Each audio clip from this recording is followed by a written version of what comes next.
वेंडर्सची list पाठव ना. हो, आपल्या हॉटेलसाठी जी मागवली होती ती. आणि मला फ्लोअर प्लॅन पण पाठवून ठेव, मी एकदा चेक करते. आई प्लीज आई. अजून किती राग धरून बसणार आहेस? माफ करणार नाहीयेस का आम्हाला?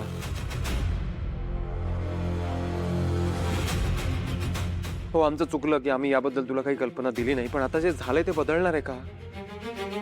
आई, दादा या सिच्युएशनमध्ये माझ्यामुळे अडकली.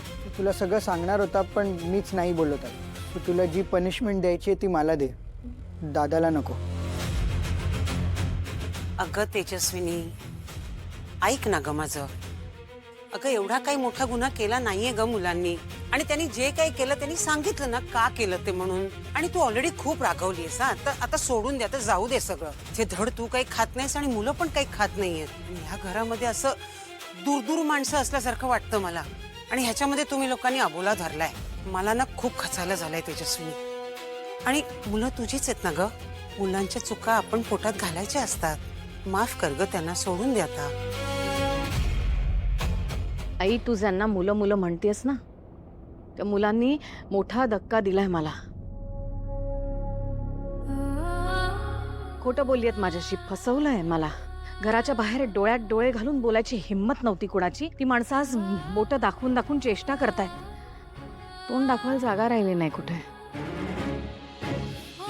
आणि सगळ्यात त्रास याचा होतोय की डोळे झाकून ज्याच्यावर विश्वास ठेवला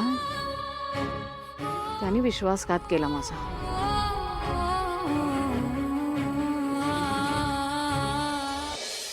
आई आई, मी खरंच तुझी मनापासून माफी मागतो. मी तुला वचन दिलंय ना की माझ्यासाठी तुझा शब्द अंतिम असेल.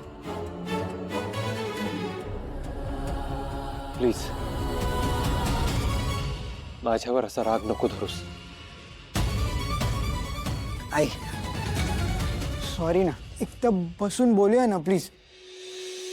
पाया बिया नका पडू रे, प्लीज. फक्त ना एक विनंती आहे माझी, प्लीज प्लीज. माझी मान खाली घालायला लागेल असं याच्या पुढे कधीच काहीही करू नका. कारण ही मान ताठ करण्यासाठी खूप कष्ट घेतलेत मी. तुम्हा तिघांवर ना खूप विश्वास आहे माझा. त्या विश्वासाला तडा जाईल असं नका रे बाबा.